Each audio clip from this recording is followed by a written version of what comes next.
Hello guys. आज के video में रेशो प्रोपोर्शन के कुछ ऐसे क्वेश्चंस मिलेंगे जिनकी ज़रूरत हर कॉम्पिटिटिव एग्ज़ाम में हमको लगती रहती है। सबसे पहला क्वेश्चन जिसकी हम बात करेंगे, पी और क्यू का यहाँ पर रेशो दिया हुआ है 11, 12। पी और आर का रेशो दिया हुआ है 9, 8 और हमें क्यू और आर का रेशो फाइंड करना है। तो गाइस इसमें कॉमन टर्म कौन है? यहाँ पर पी क्यू है और यहाँ पर पी आर है, तो हमारा कॉमन टर्म पी हो जाएगा, उसे आप सेंटर में लिखिए। फिर एक तरफ Q और एक तरफ R। P और Q का रेशो 11, 12 है और P और R का रेशो है 9, 8। एक टेक्निक होती है जिसे हम लोग मैथमेटिक्स में स्केलिंग बोलते हैं। 11 9 जा 99, 12 9 जा 108 और 11 8 जा 88। हमें चाहिए रेशो पी क्यू आर का।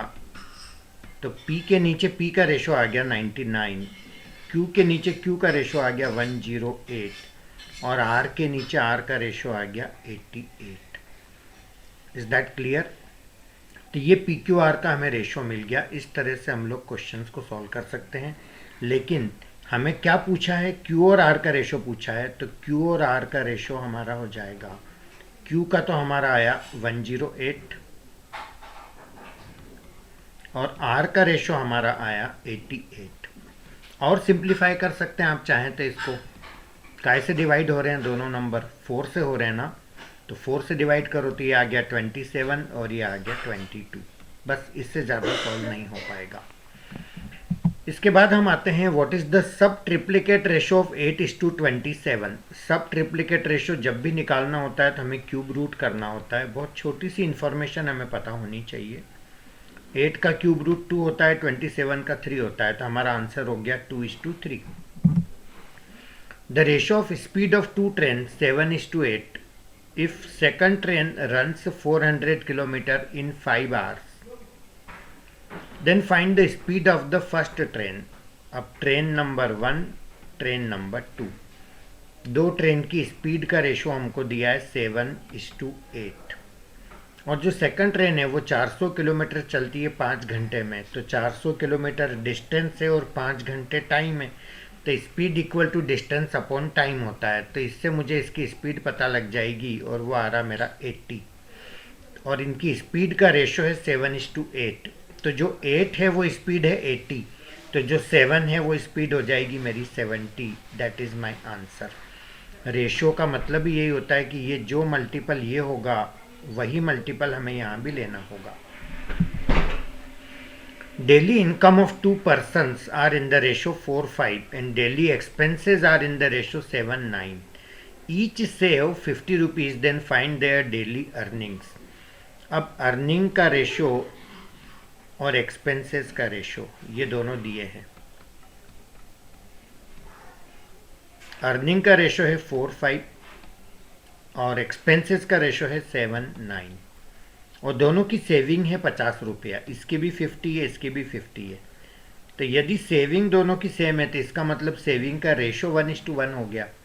और जब भी ये रेशो 1:1 आए तो एक टेक्निक लगा लिया करो। वो टेक्निक मैं आपको समझा देता हूँ, आपका टाइम बचेगा। इन दोनों नंबर का डिफरेंस यहाँ लिखो, इन दोनों का डिफरेंस यहाँ लिखो, इसको इधर वाले रेशो से मल्टीप्लाई करो और इसको इधर वाले रेशो से मल्टीप्लाई करो। ये सब यहाँ पर साइड में लिख लो करके। जब मैं 2 को इधर मल्टीप्लाई करूंगा तो ये 8 हो जाएगा और ये मेरा 10 हो जाएगा। और जब मैं 1 को इधर मल्टीप्लाई करूंगा तो ये सेम रहेगा 7 और 9। फ़ायदा क्या हुआ? 8 - 7 1, 10 - 9 1। ये वही रेशो मेंटेन है। सेविंग दोनों की 50-50 है और जो 1 है वो 50 है। कितना टाइम से? 50 टाइम्स है। तो जो 8 है वो 50 टाइम्स करो 400 और ये भी 50 टाइम्स करो तो 500। ये मेरे को आंसर मिला। तो बजाय एक्स लेने के या कोई इक्वेशन बनाने के प्रॉब्लम को आप इस तरह से सॉल्व करेंगे तो आपको ज़्यादा बेहतर रहेगा। A dealer mix tea costing 40 rupees and 50 rupees, then in what ratio he should mix to get price 43। एक डीलर को दो तरह की चाय मिक्स करना है, 40 वाली और 50 वाली, और किस रेशो में मिक्स करे कि उसे एवरेज प्राइस मिले 43। सपोज करो 40 के रेट की वो x kg लेता है, 50 के रेट की वो y kg लेता है। तो हमारा इसका पैसा हो जाएगा 40 इंटू एक्स, इसका पैसा हो जाएगा 50 इंटू वाई, और टोटल टी हमें मिली एक्स प्लस वाई, और हमें एवरेज प्राइस चाहिए 43। ठीक है ना, ऐसे ही निकालेंगे एवरेज, एवरेज होता ही यही है।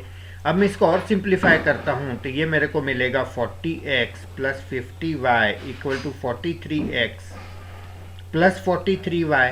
अब 40x और 43x और ये 43y इधर आएगा तो 7y बचा, और ये 40x इधर आएगा तो 3x बचा, तो 7/3 equal to x upon y, यानी x और y का रेशो मेरे को मिल गया 7:3। इसी काम को कैसे जल्दी करना ये मैं एक टेक्निक सिखा रहा हूँ जिसको हम बोलते हैं एलिगेशन टेक्निक। उसमें आपको इतनी मेहनत नहीं करना पड़ेगी। 40 रुपीज़ वाली टी के अंदर 50 रुपीज़ वाली टी मिक्स करना है और एवरेज प्राइस लाना है 43। बस इन दो का डिफरेंस यहाँ लिख दो, इन दो का डिफरेंस यहाँ लिख दो, ये मेरा आंसर आ गया। कितना सिंपल था अप्रोच। Is that okay? चलिए नेक्स्ट क्वेश्चन की हम बात करेंगे।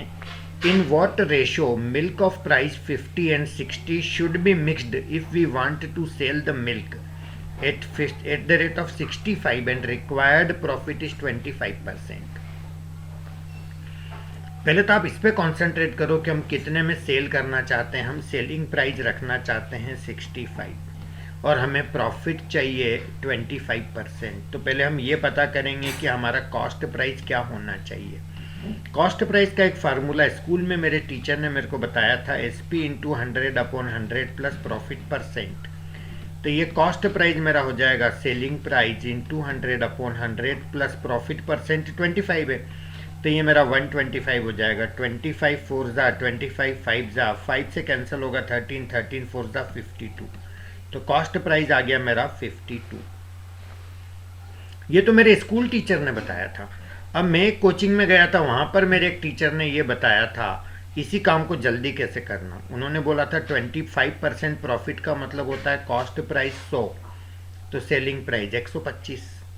इसी को और सिंपल करेंगे, 25 से कैंसिल करेंगे तो ये 4 तो ये 5, और सेलिंग प्राइस क्वेश्चन में दिया है 65, मतलब जो 5 है वो 65 है। कितना टाइम्स है? 13 टाइम्स है, तो ये भी 13 टाइम्स करो तो ये 52 आ गया। एक ही बात है ना, देखो ये कितना कंफर्टेबल अप्रोच था। तो यानी कि कॉस्ट प्राइस हमें चाहिए 52। इन्होंने घुमा फिरा करके इस बात को दिया, डायरेक्ट नहीं बोला। अब दो तरह के मिल्क हमको मिलाने हैं, एक 50 के रेट का, एक 60 के रेट का, और दोनों मिला करके हमें लाना है रेट 52। तो 60 और 52 का डिफरेंस 8 आ गया, यहाँ 2 आ गया, तो रेशो आ गया 8:2 यानी कि 4:1। ये मेरा आंसर हो गया गाइस। तो इस तरह से हम रेशो प्रोपोर्शन के कुछ इंपॉर्टेंट क्वेश्चंस को कर सकते हैं। Thank you so much, have a nice day.